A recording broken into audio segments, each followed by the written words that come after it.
explanation. Mambo? It's very brief. Mvua itapata kama tumemaliza. It's something of exactly 10 minutes.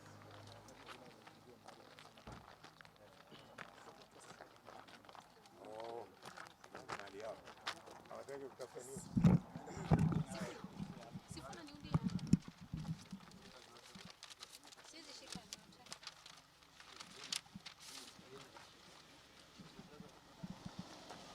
Bora msikuwe na maswali mengi. So, my brothers and sisters, mko tayari nianze?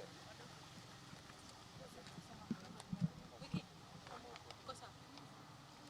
Tuko chonjo?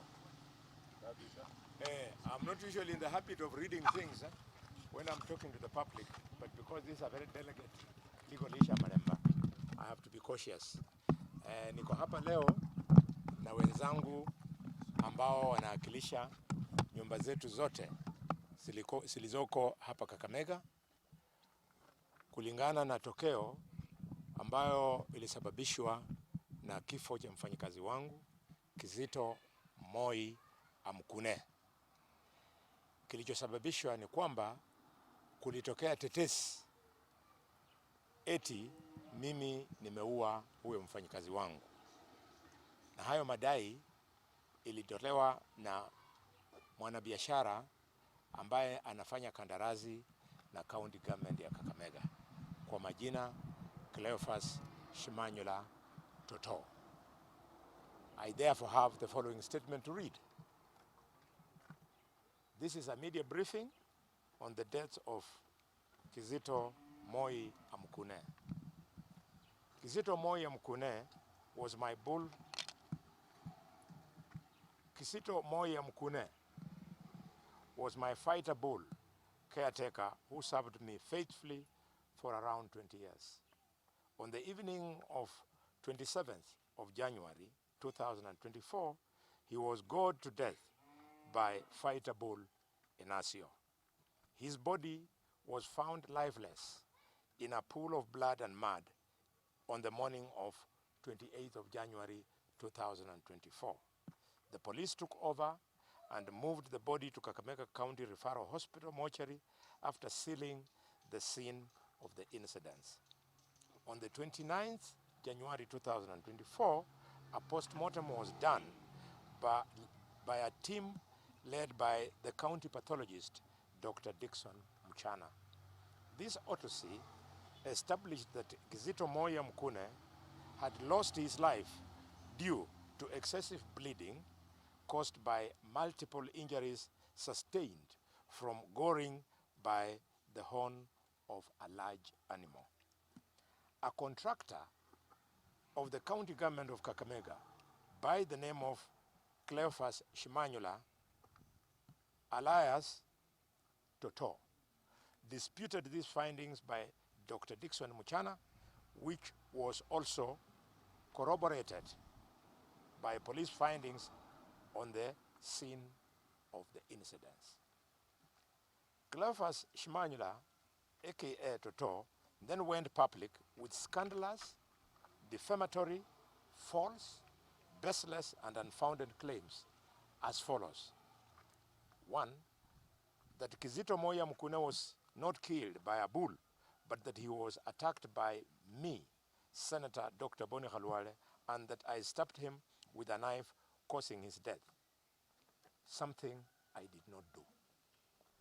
2, that I, Senator Dr. KHALWALE, went on and lied to the police and misled them to believe that the late was attacked and killed by a bull, which I did not do. 3, that I influenced the police in making their report on the investigations into the death of Kizito Moi Amkune, which I did not do. That I influenced Dr. Muchana in concluding from his postmortem findings that Kizito Moi Amkune was killed by a bull, which I did not do. That I had influenced the family of Kizito Moi Amkune to support the theory of death of their kin due to an attack by the bull, which I did not do. And finally, Cleophas Shimanyula claimed that I purportedly killed Kizito Moi because he was having a sexual affair with my wife, which was and which is not true. Following these public, wild, scandalous, defamatory, false and baseless unfounded claims, the burial of Kizito Moya Mkune was stopped by the police on the 31st of January 2024, even after I had made elaborate burial arrangements. We were taken through more rounds of interrogations by the police on the 1st of February, on the 2nd of February, and it culminated in a repeat autopsy by the government pathologist, Dr. Johansen Oduor, on 3rd of February 2024. This postmortem was attended by Dr. James Ahonya on behalf and on instructions of Mr. Cleophas Shimanyula alias Toto. Dr. Dixon Muchana, homicide and forensic experts from the national office, together with I, also attended the second postmortem. Dr. Johansen Oduor concurred with the findings of the first autopsy, and Dr. James Ahonya, on behalf of Shimanyula, also made the same findings. The public claims by Mr. Cleophas Shimanyula, aka Toto, gained widespread publicity in the local and national print and electronic media, as it did on social media, where it has been trending to date. These vibes arising from Cleophas Shimanyula's have caused the following grievous personal and corporate injuries. 1, to me, Dr. Boni KHALWALE, it has cast aspersions on my integrity, profiled me as a liar and as a murderer. 2, to the police, it has profiled the police in Malinya, in Kakamega County and in the region as incompetent and corrupt. 3, Dr. Dixon Muchana, these claims have profiled the doctor as incompetent and corrupt. 4, the county referral hospital. These allegations have profiled the county referral hospital as a den not of medical professionals, but of quacks. 5, the office of the Senator of Kakamega, it has been profiled to indicate that it is being served by a murderer. 6, the office of the Senate Majority Whip has been profiled to mean that it is served by a murderer. 7, the voters of Kakamega who voted for me in the general election of 22 have been profiled to mean that they elected a liar and a murderer. 8, all the people of Kakamega, estimated at around 2.6 million, who I represent, have been profiled to mean that their representatives is a liar and a murderer. 9, my wives have been profiled to mean that they are prostitutes. The wives I have are specific and they are as follows. 1, Adelaide KHALWALE, who died 5 years ago. It's my first wife. 2, Josephine KHALWALE. I beg your pardon.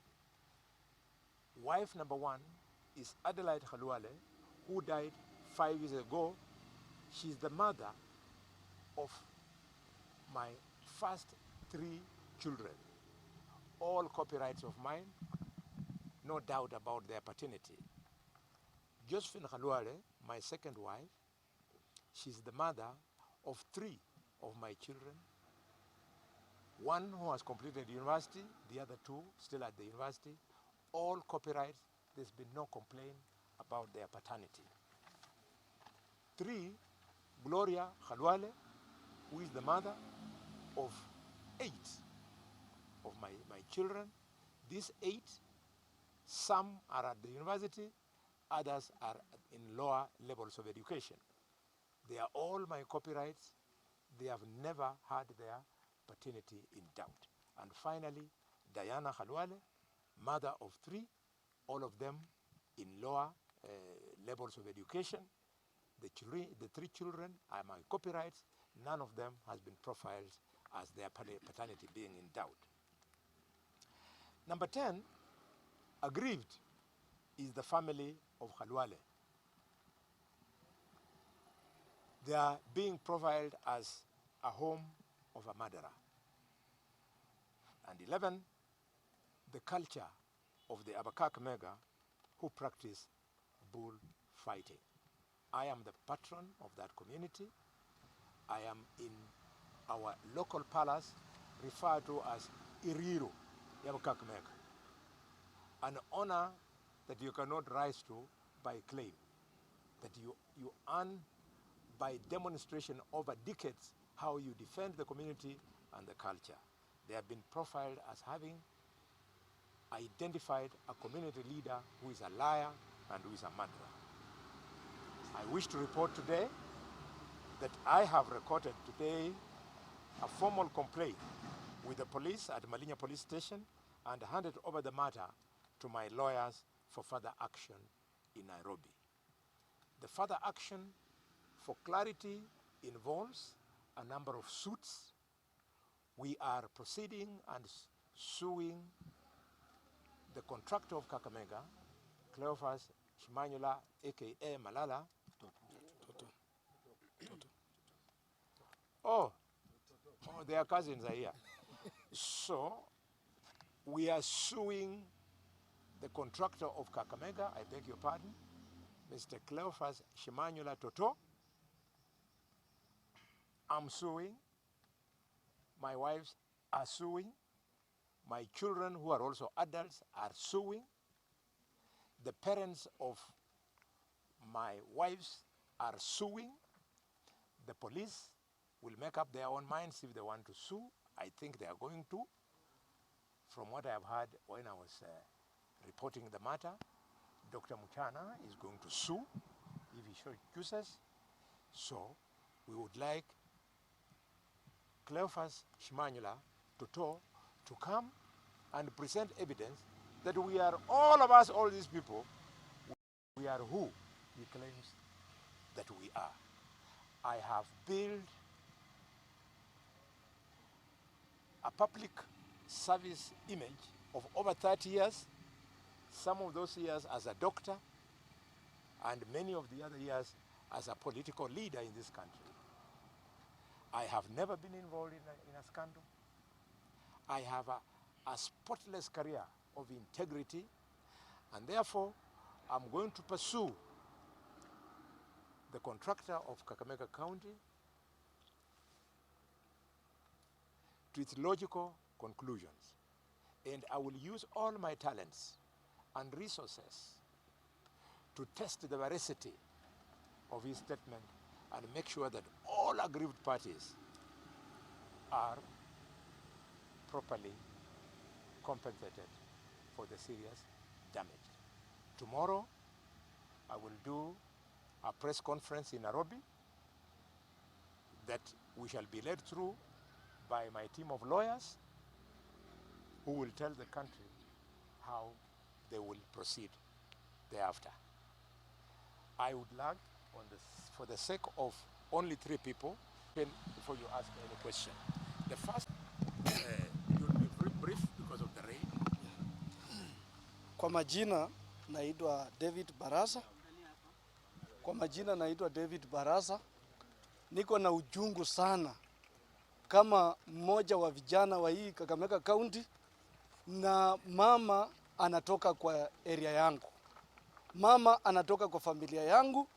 Hata mimi mheshimiwa nataka kukuambia, as the community of Panyala, we are going to sue Toto Cleophas Shimanyula kwa sababu we are very much worried. Our sister might end up losing the marriage because of such a stupid things. So tunataka Shimanyula akuje kotini atuambie kama msijana yetu really ni malaya, atuambie na atutolee hiyo ushuhuda tujue kwa nini ameaccuse msichana wetu. Na watu wa Navakholo tumekasirika, tuko na majungu sana. Tunaenda kuchukua hiyo action. Kesho pia mimi naenda kuandika statement Navakholo kama ndugu ya mama ambaye amechafuliwa China. Asanteni. Asante sana. We will welcome Mama. Very fast, the rain is Mimi coming. ninaitwa Pamela Mirikao. Nimesimama hapa kwa ajili ya kulalamika kwa ajili ya wamama wote Kenya nzima kuanzia Kakamega County kuchafuliwa jina ya kwamba tunaweza lala na wafanyikazi. Hiyo ni ishara ya kuonesha kwamba wamama si wachafu wa kufanya jambo kama hilo. Kwa hivyo tunasimama na kusiu ya kwamba Mr. Toto ametuharibia jina na anastahili explain kwa nini ametuharibia jina kama wamama. Biblia inasema usishuhudie uongo kwa jambo ambalo haujui. Nimesema hivyo kama pastor. Asanteni. Where you come from? I come from Butere sub-county. Which house? Wa Marama, Butere sub-county. Thank you. Alafu mwisho kabisa kwa niaba ya wanaume ninaita Newton ako wapi? Okay, asante sana. Majina yangu ni Newton Muyira Werangai. Natoka Lugari. Mimi ni mtachoni. On behalf ya watu wa Lugari wenye wamekuwa marafiki sana wa seneta, kwanza tunasema pole kwa yaliyotokea na tunasema pole kwa familia ya marehemu Moi kwa yote yaliyotokea. Lakini watu wa Lugari, we stand to condemn the statement of one Toto kusema kuwa Senator Boni KHALWALE alihusika na kifo cha marehemu Moi. Sisi tunajua Senator is a straightforward person, ni daktari, ni mtu mwenye amehitimu kuchunga maisha. Ni mtu mwenye amehitimu kutibu watu, sio kuua watu. Hawezi enda kinyume na taaluma yake ya kutibu watu, aende kuua watu. Sisi kama watu wa Tachoni, sisi kama watu wa Lugari, we condemn with the strongest sense chenye Toto alisema, na vile vile tunasimama na senator na tutakuwa nyuma yake kwa hii maneno yote. Kesi inaanza leo, tutasimama naye mpaka mwisho. Asante. Thank you. Media, here are copies of the state. Kwa kila mtu we've done enough. Nimeona mko 13. Okay? Naona mvua ndio hiyo. They'll give you that. This one is for back. Sorry, I was forgetting. I have been given copies of the postmortem by the doctors who are involved and they'll be appearing in court.